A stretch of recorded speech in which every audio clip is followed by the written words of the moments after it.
Salut à tous, on se retrouve aujourd'hui pour une nouvelle vidéo. Ensemble, on va analyser les matchs de la semaine 12 de la NFL et on va voir les leçons que j'ai retenues, les 5 leçons principales que j'ai retenues de cette semaine 12. On commence tout de suite avec la première leçon que j'ai retenue, c'est le fait que les Chiefs ont ce qu'il faut pour gagner le Super Bowl. Alors, on va désamorcer un truc directement. Je ne suis pas en train de dire que les Chiefs vont gagner le Super Bowl. C'est encore possible évidemment. Je pense qu'ils vont se qualifier pour les playoffs. Et on sait qu'en janvier, au moment des playoffs, les Chiefs, ça va être l'équipe la plus dure à jouer. Par contre, ils ont encore trop de faiblesses pour que j'en fasse mon favori pour le titre. Ce que je veux dire par là, cette leçon que j'ai retenue, c'est que c'est une équipe qui est encore clutch. Donc, c'est-à-dire, c'est une équipe qui est encore capable de faire des grosses actions quand ça compte, au moment où le match devient très indécis. On l'a vu ce week-end face aux Colts, hein, donc là on est dans une situation qui est très délicate pour les Chiefs. Ils sont à ce moment-là sur un bilan de 5 victoires, 5 défaites. Ils sont menés de 11 points. On est dans le quatrième quart-temps. Autant dire qu'à l'instant même, les Chiefs, ils ne sont pas qualifiés pour les playoffs.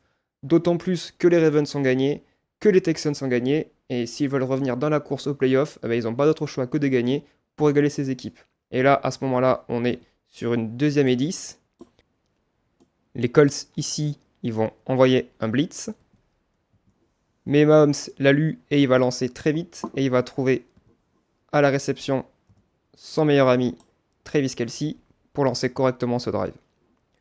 Sur l'action suivante, on voit qu'il n'y a absolument aucun déséquilibre dans la défense des Colts. Donc on a à chaque fois une couverture homme à homme, donc 1 contre 1 ici, ici. Et ici, il y a un seul joueur, un seul receveur contre 4 défenseurs. Donc autant dire, aucune opportunité de passe pour Mahomes. Ici, la pression arrive, on s'attend à un sac sur Mahomes.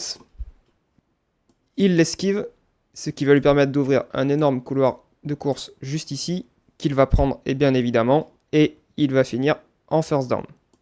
Plus tard sur ce drive, les Chiefs vont marquer un touchdown qui sera pour le moins acrobatique de la part de Kareem Hunt, et on va voir que ce touchdown va totalement relancer le match, parce qu'en fait, depuis le début du match, les Colts étaient en domination, et là, le momentum a clairement changé.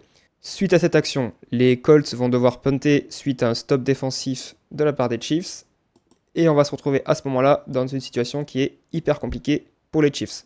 Deuxième et 13, on est sur les 2 yards de Kansas City. Mahomes qui prend le ballon dans sa end zone. Le tackle des Colts ici qui vient battre son défenseur juste ici. Et là, on s'attend à un sac sur Mahomes. Et là, clairement, ce sac, s'il a lieu, c'est la fin du match. C'est la fin du match parce que les Colts, évidemment, marquent un safety, donc ça leur fait 2 points de plus. Et en plus de ça, ils récupèrent la possession du ballon à 4 minutes seulement de la fin.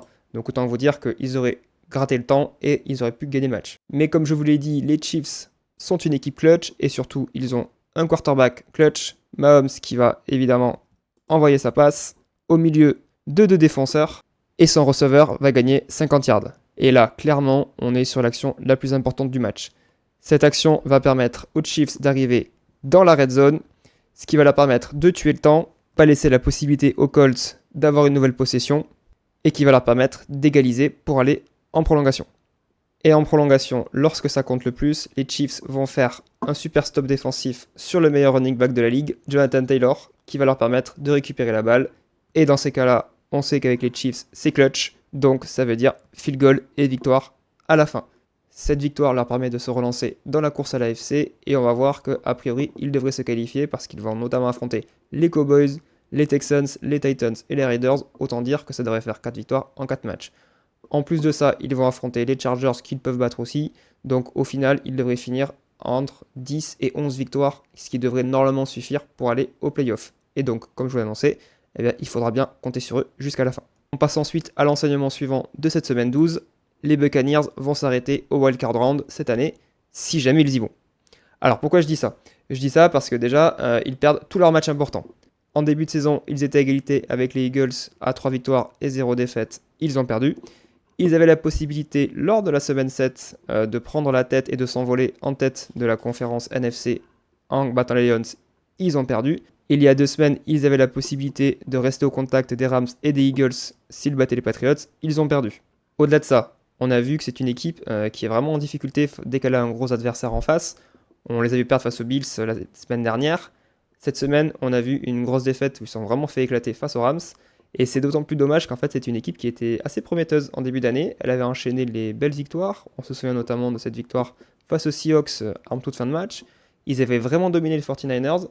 Mais le problème pour eux cette année, c'est le niveau de jeu de Baker Mayfield qui n'est clairement pas suffisant. Il est seulement 15e au classement des quarterbacks en termes de yards. Et un bon indicateur pour montrer qu'il n'est pas à son niveau cette année, c'est qu'il n'est même pas sur la photo des 15 premiers quarterbacks. Et en plus, dans ce classement, si on enlève Dak Prescott et Joe Flacco, on n'a que des quarterbacks qui sont en train de jouer les playoffs, qui sont déjà soit en position de qualifier, ou soit à la porte de la qualification.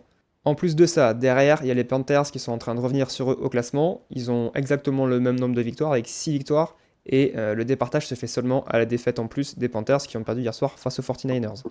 Après, effectivement, si on compare le calendrier des Panthers et celui des Buccaneers, on voit que les Buccaneers ont un calendrier qui va quand même les avantager. Déjà, ils ont joué tous leurs gros matchs. Ensuite, ils vont affronter des équipes assez faibles comme les Cardinals, les Saints, les Falcons ou les Dolphins. Donc là encore, comme les Chiefs, ça devrait faire 4 victoires en 4 matchs. Et en plus de ça, il va y avoir 2 affrontements face aux Panthers qui vont vraiment être pour le coup décisifs pour cette division. Mais paradoxalement, le fait de ne pas jouer d'adversaires de haut niveau d'ici la fin de la saison, c'est pas forcément une bonne nouvelle pour eux. Parce que ça veut dire qu'entre le match des Rams de ce week-end et leur premier tour de playoff en janvier, il va se passer 1 mois et demi. Ça veut dire 1 mois et demi où ils affronteront aucune équipe de haut niveau. Et ça, pour garder le rythme avant d'aborder les playoffs, ce ne sera pas une bonne chose pour eux. On passe ensuite à l'enseignement suivant. La pire équipe de la ligue n'est pas celle que vous croyez. Alors, si jamais je vous demande de me dire quelle est l'équipe pour vous qui est la plus mauvaise de la ligue, a priori, vous allez me ressortir les mêmes noms. Peut-être vous me direz les Jets, vous me direz peut-être, alors les Browns pourquoi pas, mais peut-être plus les Titans, les Raiders. Si on va voir en NFC, peut-être que vous me direz aussi les Giants.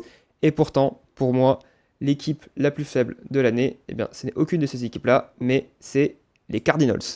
Les Cardinals, et pas tant pour leur bilan que plutôt leur façon de perdre les matchs. On se souvient bien évidemment de cette défaite totalement ridicule face aux Titans, où ils menaient de 15 points, et où on avait le running back des Cardinals qui avait fait une course de 50 yards, une course incroyable, et qui avait jeté le ballon à 1 yard de la ligne. Si on regarde aussi sur le match de division, ils en sont à 4 défaites en 4 matchs, avec notamment des grosses raclées face aux Seahawks et face aux 49ers récemment.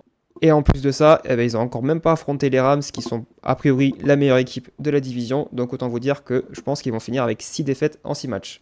Et surtout, alors le pompon pour moi, ça a été ce week-end face aux Jaguars. 4 turnovers en leur faveur et pourtant ils n'ont pas réussi à gagner le match.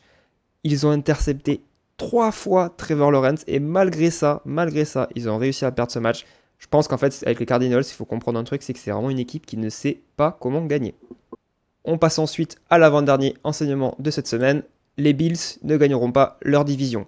Alors là, ça paraît plutôt évident vu la situation, mais si on m'avait dit ça en début de saison, je pense que j'y aurais pas cru une seule seconde. On a depuis 2020 une équipe des Bills quand même qui a gagné la division AFC Est à 5 reprises d'affilée, notamment l'année dernière avec 5 victoires d'avance sur les Dolphins. Et là, clairement, quand on voit le classement, on se dit que c'est fini. On se dit que c'est fini parce qu'en fait, il y a 3 victoires d'écart en faveur des Patriots. C'est une mission déjà quasiment impossible. Alors c'est vrai qu'il faut préciser que les Bills ont joué un match de moins que les Patriots qui eux ont déjà joué 12 matchs. Donc ils pourraient effectivement revenir à 2 victoires d'écart. Mais même là, ce serait trop juste. En plus, si on compare les calendriers, on voit que les Patriots ont un énorme avantage. Ils vont affronter les Giants, ils vont affronter les Jets, ils vont affronter les Dolphins. Alors c'est vrai qu'il y aura ce match retour face aux Bills, mais même s'ils prennent juste ces 3 victoires, ils seront à 13 victoires. Et 13 victoires, justement, c'est le maximum de matchs que pourra gagner les Bills. Et si on regarde leur calendrier, on va voir que ça va pas être facile du tout pour eux. Ils vont affronter les Steelers, ils vont affronter les Patriots donc pour ce match retour, ils vont affronter les Eagles. Ça veut dire qu'il faudrait qu'ils gagnent tous ces matchs-là pour pouvoir espérer être en tête et finir en tête de la AFC Est. Et sincèrement, je ne les vois pas battre les Eagles. Et je ne les vois pas gagner les 5 autres matchs. Pour moi, ça me paraît totalement impossible. Donc, effectivement, je pense que, comme je l'affirme, les Bills vont cette année rendre leur trône pour l'AFC Est. Et enfin, on passe au dernier enseignement de cette semaine. Les Rams sont la meilleure équipe de la ligue. Alors, je pense que pour ceux qui suivent la NFL, c'est pas un énorme scoop cette année, mais clairement, c'est l'équipe qui est la plus impressionnante depuis le début de la saison. Si on regarde les équipes qu'ils ont affrontées, on fait victoire contre les Eagles, victoire contre les Colts, victoire contre les Ravens, victoire contre les Jaguars, victoire contre les 49ers, contre les Seahawks et contre les Buccaneers.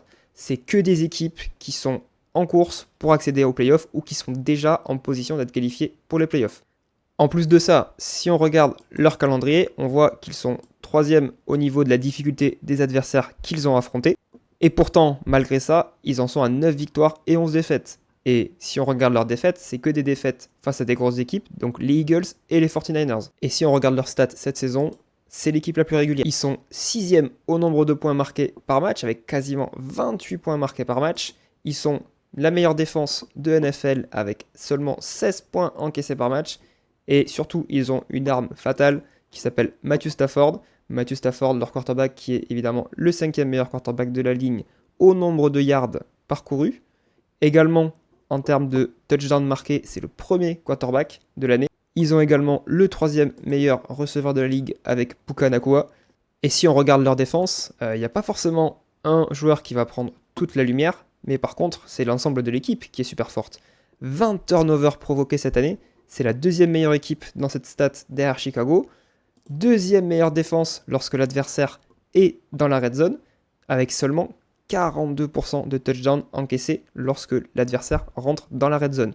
Ça veut dire que quand ça chauffe pour eux, c'est une équipe qui sait être très efficace. Et si on regarde sur la stat inverse, ils sont 5e au nombre de touchdowns marqués par incursion dans la red zone. Donc ça veut dire que c'est une équipe qui, dès que ça devient important, donc dès qu'on est dans l'une des deux red zones, elle est très efficace. Et au-delà des stats, il y a aussi l'impression qu'ils nous laissent sur le terrain. Déjà, c'est vrai qu'il y a eu cette défaite face aux Eagles en début d'année, mais c'était un match qui avait été très serré. Après, au-delà de ça, il y a eu une victoire incroyable face aux Jaguars où ils ont explosé à Londres. Ils ont explosé aussi les 49ers. Ils ont explosé ce week-end les Buccaneers. Il y a eu une victoire très importante face aux Seahawks en match de division il y a 2 semaines. Et si on se penche sur leur calendrier, on va voir qu'ils ont vraiment tout pour finir en tête de la division. Ils vont affronter 2 fois les Cardinals. On vient d'en parler des Cardinals. Ils vont affronter les Panthers, les Falcons. Clairement, c'est une équipe qui peut vraiment aller très loin. Et pour ceux qui ont vu ma vidéo sur les pronostics que j'ai fait jusqu'au Super Bowl, vous savez ce que je réserve à l'équipe des Rams.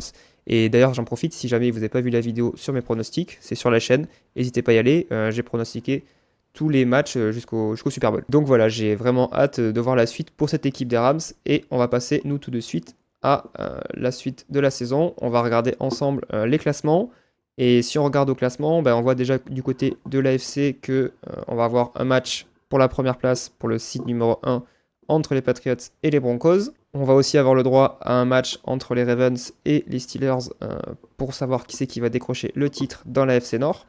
Et également, on va avoir un match à 5 équipes entre les Chargers, les Jaguars, les Bills, les Texans et les Chiefs pour savoir qui c'est qui va décrocher les 3 dernières places qualificatives pour les playoffs. Et si je devais me prononcer, je partirais sur les Bills, sur les Chiefs et, petite surprise aussi, sur les Jaguars.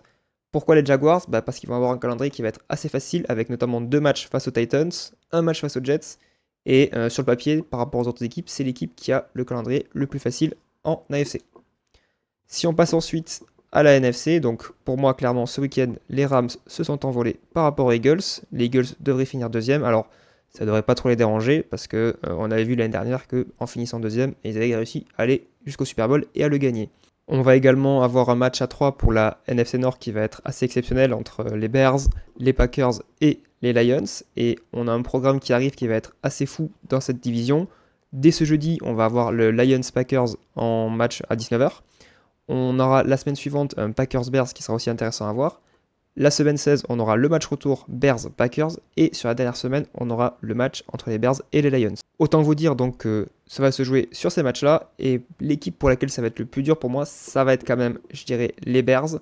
Parce qu'en plus de leurs gros adversaires en division, ils vont devoir affronter les 49ers et surtout les Eagles.